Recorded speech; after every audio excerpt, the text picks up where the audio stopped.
Is the White House preparing for the unthinkable, or is this simply the most high-tech event space in the history of the world?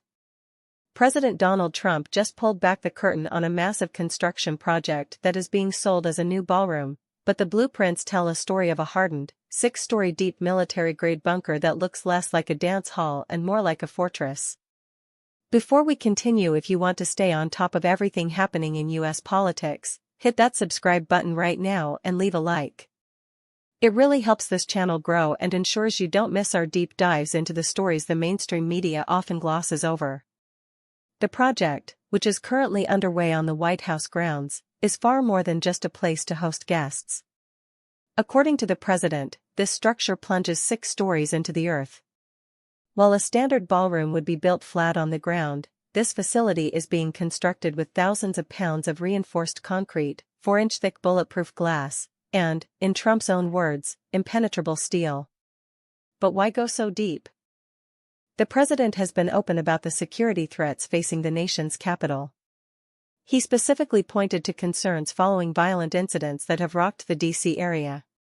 He described the facility not just as a venue for large gatherings, but as a critical node for presidential operations, featuring research facilities, dedicated military command spaces, and advanced infrastructure to handle drone and missile defense threats. Perhaps most striking is what sits on the roof. Trump described the top of this structure as dead flat, with absolutely nothing but strength on it. He explicitly referred to it as a drone port capable of managing an unlimited number of defense drones, alongside elevated sniper positions that provide an unobstructed view of the entirety of Washington, D.C. It is a configuration that effectively turns the White House into a strategic military outpost. The financial and political story here is just as complicated as the engineering.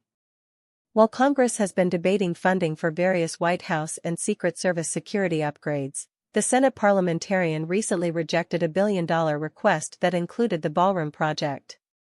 However, the president has emphasized that he and various private donors have personally contributed significant funds to see this vision through. This brings us to a larger question: what is the true purpose of this facility? On one hand, you have supporters who see this as a necessary modernization of the executive mansion.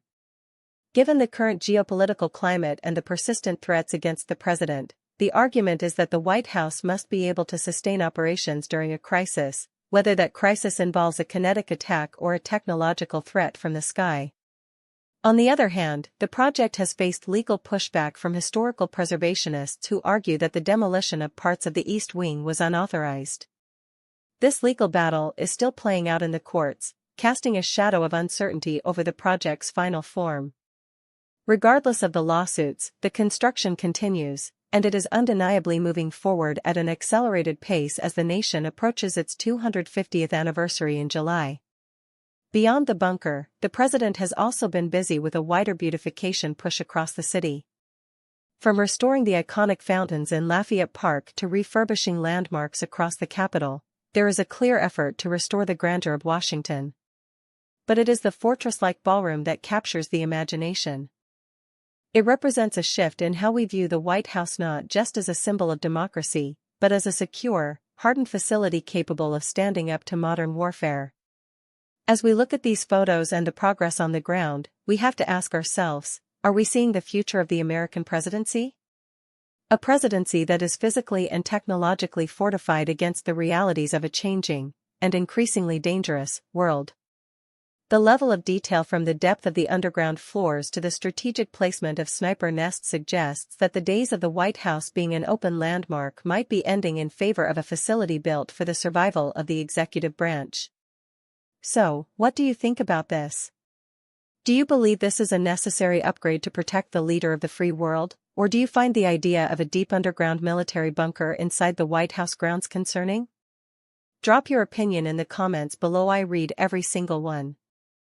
History is being built beneath our feet in Washington, D.C., and whether you approve of the methods or not, the message being sent is loud and clear: the White House is locking down, and it is doing so with a level of strength that hasn't been seen in our lifetime.